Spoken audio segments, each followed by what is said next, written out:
Hi guys, ang gagawin natin ngayon ay dinner namin na walang rice. So, hindi kami nagra-rice pag dinner namin. Isang beses lang kami mag-rice. Okay, umaga lang. Okay, 1 teaspoon salt. Himalaya gamit ko. Pwedeng, bahala na kayo kung anong asin. Tapos yan, garlic powder yan, 1 teaspoon. 1/2 teaspoon black pepper. Then, 1 teaspoon chili powder. Optional lang yung chili powder. If you don't like chili powder, is no worries, no more. 1 tablespoon soy sauce. 1 tablespoon olive oil. With any kind of oil is okay. 1 tablespoon cornstarch and 1/2 lemon juice. Bigain, di kasama ang buto. Kasi kapag isinama nyo ang buto, papait yan. So, mix natin at i-marinate natin ng 1 day or 1 hour kung kayo ay nagmamadali. So, akin na yan ay 1 day yan. So, ayan.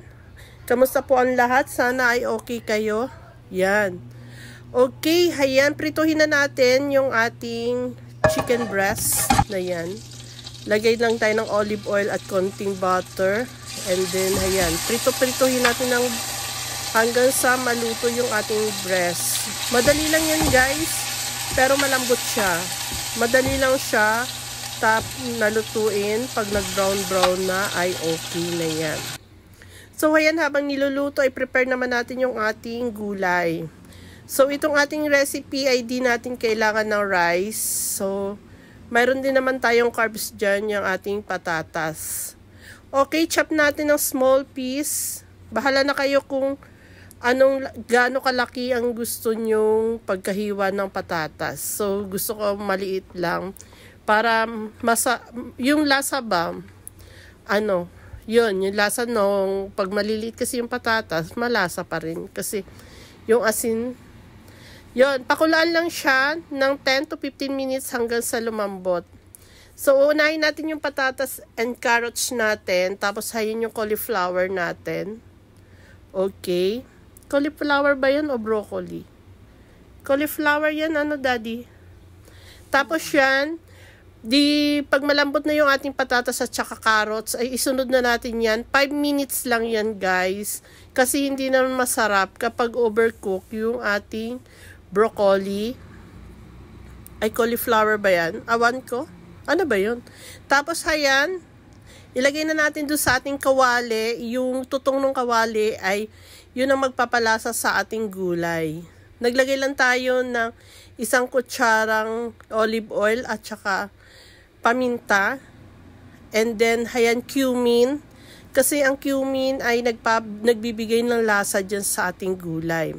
So, kung ayaw nyo naman ng cumin ay okay lang. Tapos, haluin nyo lang yan. At guys, ganyan na lang yan. Tapos, ang sarap niya. So, hindi ko lang isang beses yan inuulit. Every another day, yan yung pagkain namin. Okay, very healthy siya. Tapos, ipatong natin yung manok dyan sa ibabaw. Okay, yung lasa ng manok pati yan, yung manok natin ay malasa. Tapos, lagyan natin ng sesame seed, yung garnish niya. Okay, ayan. Shoutout sa lahat ha.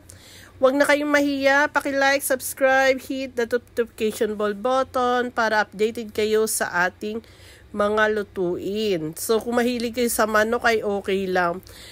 Mas maganda kapag breast, super healthy siya, tapos hindi nyo na isama yung kanyang balat. So, ayan yung ating chili, optional din yan. And then, yung onion leaves natin, pang garnish. Mas attractive kasi sa video yung may red and green, Okay guys, tapos na. Thank you for watching.